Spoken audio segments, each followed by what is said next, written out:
যখন একঘেয়েমি লাউয়ের ঘন্ট খেতে ভালো লাগে না, লাউয়ের ঘন্ট খেতে খেতে বিরক্ত এসে যায়, তখন একবার লাউ এভাবে রান্না করে খেয়ে দেখবেন, আপনি কিন্তু নিমিষেই এক থালা ভাত খেয়ে নেবেন। হ্যালো এভরিওয়ান, আজকে আমি তোমাদের সাথে একটা লাউয়ের ঘন্ট রেসিপি শেয়ার করতে চলে আসলাম। তো চলো বেশি কথা না বলে রেসিপিটা শুরু করা যাক।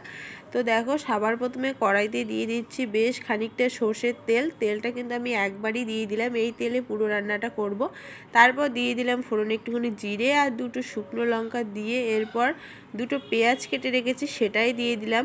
দিয়ে এবার ফোড়নটাকে আমি ভালো মতো রেডি করে নিব। এরপর আমি এখানে কেটে রাখা আলু দিয়ে দিচ্ছি। এবার আলুটাকেও আমি লাল লাল করে ভেজে নেব। ভেজে নেওয়ার পর আমি একবারই পুরো তরকারিটা রান্না করতে আমার যত লবণ লাগবে সে আইডিয়া মতো লবণ হলুদ এখন আমি এর মধ্যে দিয়ে দিচ্ছি। লবণ হলুদ দিয়ে আলুটাকে আর একটুখানি ভেজে নিয়ে এখন আমি এর মধ্যে দিয়ে দিচ্ছি টমেটো কুচি। আমি এখানে একটা টমেটো কেটে নিয়েছি। টমেটোটা দেওয়ার পর দিয়ে দিলাম একটুখানি রসুন বাটা। এর মধ্যে কিন্তু আদা বাটাও দিতে হয়, আমার কাছে আদা বাটাটা ছিল না বলে দেইনি, তবে আদা বাটা ছাড়াও কিন্তু এটা খেতে খুবই ভালো হয়েছে। এরপর দিয়ে দিলাম আমি শুকনো লঙ্কার গুঁড়ো, দিয়ে একটুখানি ভেজে নিয়ে এবার মুসুর ডালটা দিয়ে দিচ্ছি। আর মুসুর ডালটা কিন্তু আমি আধা ঘন্টার মতো ভিজিয়ে রেখেছিলাম।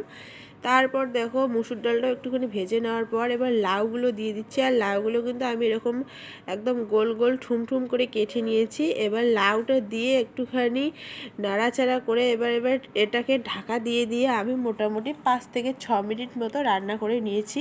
ঠিক একইভাবে রান্নাটা করব, একটু পর পর ঢাকা খুলবো আর একটুখানি নেড়ে নিব। তো এরকম করে আমি মোট 5 থেকে 6 মিনিট রান্না করে নিয়েছি। এরপর এর মধ্যে একটুখানি দিয়ে দিলাম জিরের গুঁড়ো দিয়ে বেশিক্ষণ সবজি ভাজতে লাগে না, তাই অল্প একটু ভেজে নেওয়ার পর এখন আমি এর মধ্যে জল অ্যাড করে দেব। তো দেখো আমার কিন্তু একদম লাউ কষানো হয়ে গেছে। এখন আমি এর মধ্যে দিয়ে দিচ্ছি পরিমাণ মতো জলটা একটু বেশি করেই দিতে হয়, কারণ যেহেতু এর মধ্যে ডাল দেওয়া আছে তাই। তো দেখো জল দেওয়ার পরেও কিন্তু আমি ঢেকে দিয়েছিলাম, আর দেখো কত জলগুলো একদম টকবক টকবক করতেছিল, ফুটে গেছে। তো এখন আর একটুখানি রান্না করে নিয়ে আমি এর মধ্যে দিয়ে দিচ্ছি সবশেষে গরম মশলা আর একটুখানি ঘি দিয়েই আমি তরকারিটাকে নামিয়ে নিব। তো আমাদের মসুর ডাল দিয়ে লাউয়ের তরকারি রান্না করা হয়ে গেছে। তো এই হচ্ছে আমার তরকারির ফাইনাল লুক, দেখো দেখতেই কতটা সুন্দর লাগছে। তো রান্না আমার কমপ্লিট। এখন আমি শ্বশুরমশাইকে আর বরকে আগে খেতে দিব। তো চলো এখন ওদেরকে খেতে দেওয়া যাক, আর ভিডিওটা তোমরা কন্টিনিউ দেখতে থাকো। তো এখন এই যে বাবাকে দিচ্ছি সবার প্রথমে, তারপরে বরকে দিব। আর তোমরা চাইলে কিন্তু একবার এভাবে ট্রাই করে খেতে পারো, সত্যি এটা খেতে কিন্তু খুবই ভালো লাগে। তো বরের আর শ্বশুরের মুখ থেকে জেনে নেওয়াই যাবে যে তরকারিটা কেমন হয়েছে। তোমরা খাইতে আর খায়া কো কম করছে, তোমাকে আগে বলিনি, বাবাকে আগে বলছি। হ্যাঁ আমাকে, হ্যাঁ তোমাকেই তো খেলাম। ভালো নতুন রেসিপি আজকে লাউ ডাল দিয়ে। তুমি এখন খাও।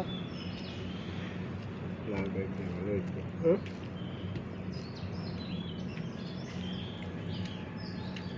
ভালো হয়েছে।